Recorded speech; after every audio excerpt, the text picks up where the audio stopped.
drink. It turns out that we now can read images in the back of the brain. Therefore, since we use that same part of the brain for dreams, we will be able to read dreams very soon. So if you're dreaming about a dog or a cat, a simple object, we'll be able to tell you that you dreamt about a dog or a cat.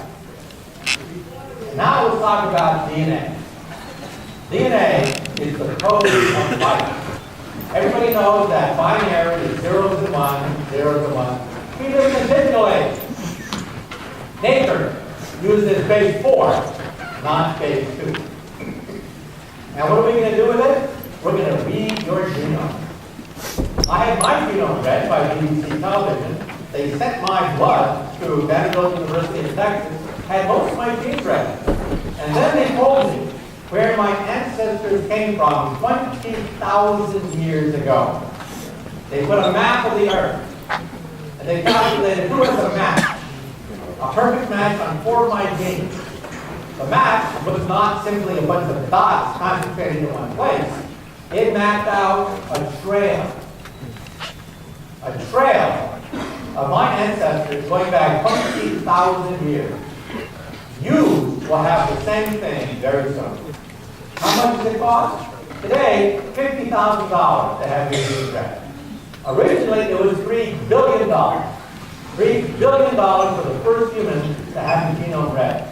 Now it's $50,000, and now, later this year, they're going to market a machine costing $50,000, which will sequence any number of people. This means that eventually we'll have a $1,000 genome, and then the $100 genome. And then what are we going to do with this information? Well, among other things, grow organs. This is an ear. It is made out of plastic. It is biodegradable. You see with cells from your own ear. The cells then begin to grow, creating a perfect ear. Then the plastic dissolves, leaving a perfect ear ready for implantation. That's bone on the left. We can grow unlimited quantities of bone from your bones using mold. That's noses and ears on the right. We can now grow skin, cartilage, noses, ears, blood vessels, heart valve. The first bladder was grown in 2007, and the first complete windpipe was grown last year. And the good news is, in 5 years' time, we will grow the first liver. So for all of you alcoholics out there, take heart. You will be able to grow the liver perhaps in about 5 years' time. Now let's have the video. And in the video, we're now going to take a peek at a hospital 50 years from now. It's from the Discovery Channel program 2027 that I work with. We're now going to go 50 years in the future and visit a hospital.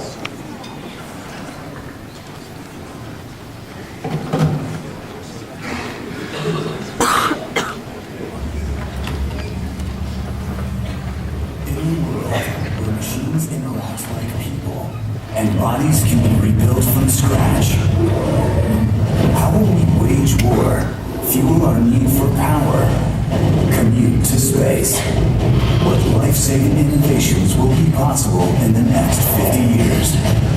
Flying ambulances and intelligent clothing, brain chips cure paralysis, vital organs printed to order.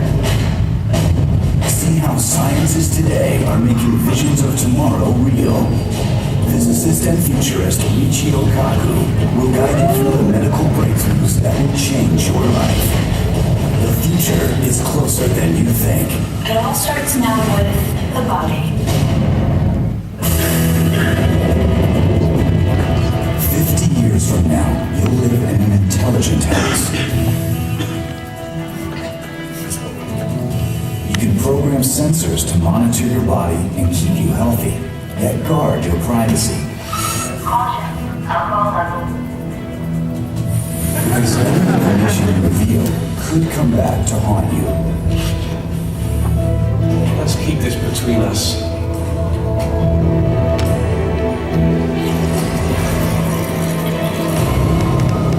Computer chips connect you to the entire city, including your insurance company. The good news is you'll live a lot longer, because an agent gives you a remote physical every 3 days. The bad news? You'll have no secrets. Wait, mucous membrane of the mouth. Send health memo immediately.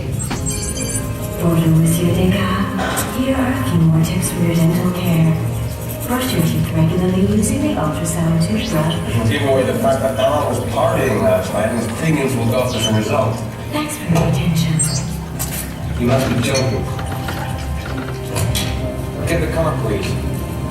Alan's clothing looks quite ordinary, but that's deceptive, because woven inside the fabric are dozens of tiny computer chips and sensors monitoring his health.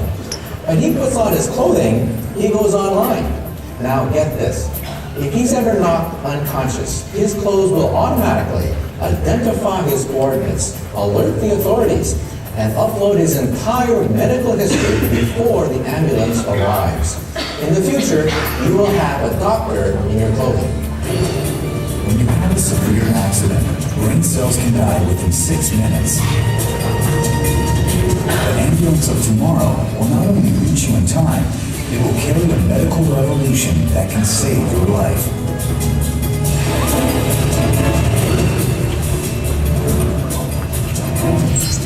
Patient data registered. Alarm data. Platinum class confirmed. Loss of blood, 35%. I suggest reversible death.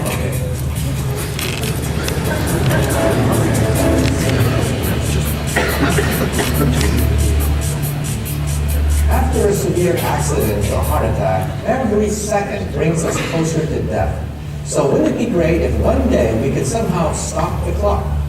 In the future, EMT crews could use a technique called reversible death or suspended animation. They will replace your blood with an ice-cold saline solution, dropping your body temperature to below 50 degrees Fahrenheit. At that point, brain and heart activity come to a halt. And that's not the only blood substitute that one day could save your life. 50 years from now, we'll have cures for trauma victims that would seem like miracles today. Your left thigh has been fractured and your hip is dislocated. 2 ribs and a second lumbar vertebra are also fractured, but you have a bigger problem. Your artificial heart has fissures. You're gonna open me up. You need a new heart. The print's already in progress. It'll only take another 20 hours.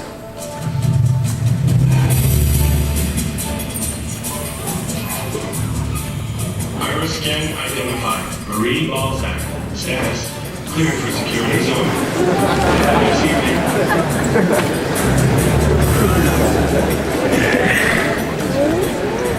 In this high-security area, gene specialists have processed the patient's tissue sample. Now they are using it to print a heart. If your car gets banged up because you're in a car accident, what do? You go to the body shop and get a new door or fender. But if you happen to be in that same accident, you could die. Now, consider this. In the United States alone, there are 91,000 patients waiting for an organ transplant. And of them, 18 die every day for an organ that never comes. What we need is a human body shop. And in 50 years' time, tissue engineering could change everything. A child today with a defective heart valve has limited options. Valves from animals don't last long, and artificial valves can cause clots.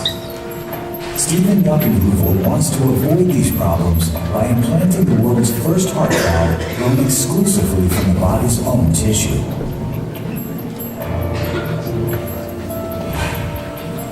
Within an hour, he has the rough form of a heart valve, which he places in a bioreactor.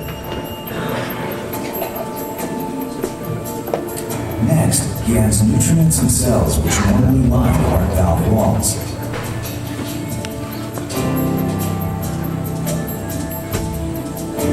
The cells latch onto the structure and start to grow.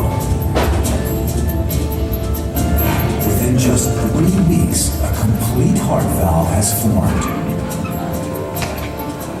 Finally, a pump exercises the valve to strengthen its walls so it can withstand the high pressures in a human heart. Patient hypothermic.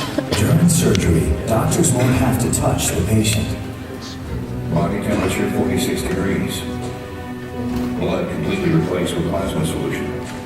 Instead, surgeons will manipulate a 3D model of the body.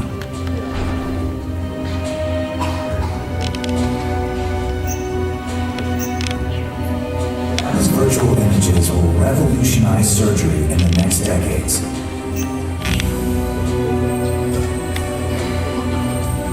With a click, doctors can switch from a scalpel to a saw.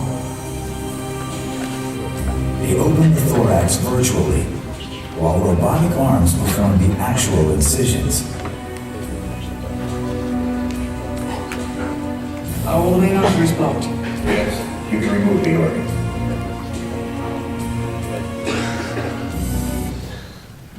Now I'd like to wrap up a bit, because people ask the question, where are we headed? What does it all mean anyway, all this progress that we're doing? Well, I'm going to do this. We rank civilizations in time and space by energy. We call them type 1, type 2, and type 3 civilizations. A type 1 civilization is planetary. They control planetary energy. They control the weather. They can control volcanoes, earthquakes. Anything planetary is a type 1 civilization. A type 2 civilization is stellar. They control the energy of an entire star. They play with stars, very similar to Star Trek. The Federation of Planets on Star Trek would be a typical type 2 civilization. Then there's type 3, galactic. They roam the galactic space lane, like the Empire of the Empire Strikes Back. Or if you're a Trekkie out there, what is the only type 3 civilization on network television on Star Trek? A galactic civilization that eats type 2 civilization for breakfast. Any Trekkies out there? Some pork. Very good. Blue-blooded Trekkie here. Well, I was eating some coffee in England once at the planetarium, and a little 10-year-old boy comes up to me and pulls on my pants, little pesky kid. And the little kid says, "Professor, you're wrong. There's type 4. So I look down at this pesky kid and I say to him, "Shut up, kid. Why don't you go play in traffic?"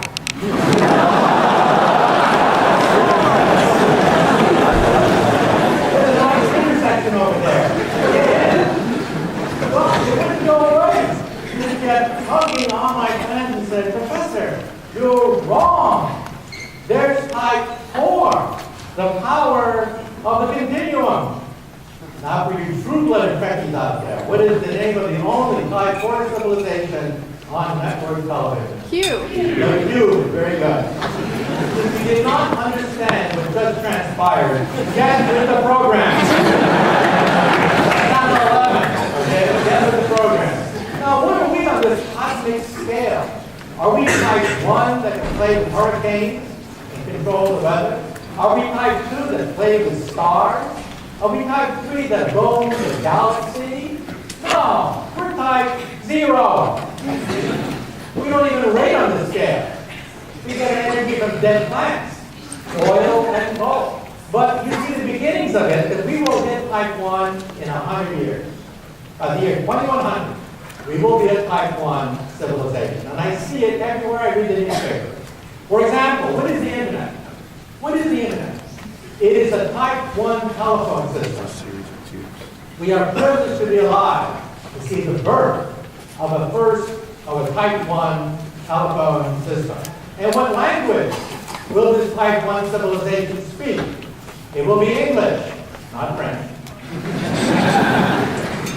And what kind of economy will they have? Something like the European Union. And how come these European countries have ganged together when they slaughtered each other for 10,000 years ever since the ice melted? Why are the European countries banding together? To compete with us. And who are we? We are NAFTA. So you see, we also see the beginning of type 1 sports. Soccer, the Olympics. We see the beginning of a type 1 youth culture. Rock and roll, rap music. We see the beginning of a type 1 high culture. Chanel, Gucci. Every time I open the newspaper, I see the beginning, the birth pangs of a type 1 civilization. The birth pangs. And as I said before, the good news is no two democracies have ever warred with each other in the history of the human race. The internet spreads democracy. Look at the Middle East. The Middle East has been frozen for 50 years because of the Cold War. Twitter comes in 5 months, shakes up the entire Middle East in 5 months. That's the power of information. And now, let me end on one final note. You probably read that last week, some people think that Einstein was disproven by an experiment in Switzerland. I don't think so. You have to be awfully brave to go up against Einstein. But let me tell you my favorite Einstein story. When Einstein was an old man, he was tired of giving the same talk over and over again. So one day, his chauffeur came up to him, and he said, "Professor, I'm really a part-time actor. I've heard your speech so many times, I've memorized it. So why don't we switch places? I will put on a mustache, I will put on a wig, I'll be the great Einstein, and you can take a rest and be my chauffeur." Well, this worked great. Einstein took a rest, he gave great talks around the world, except one day, a mathematician in the pack asked a very difficult question. And Einstein thought, oh, the game is up. But then the chauffeur said, that question is so elementary that even my chauffeur here can answer it for you.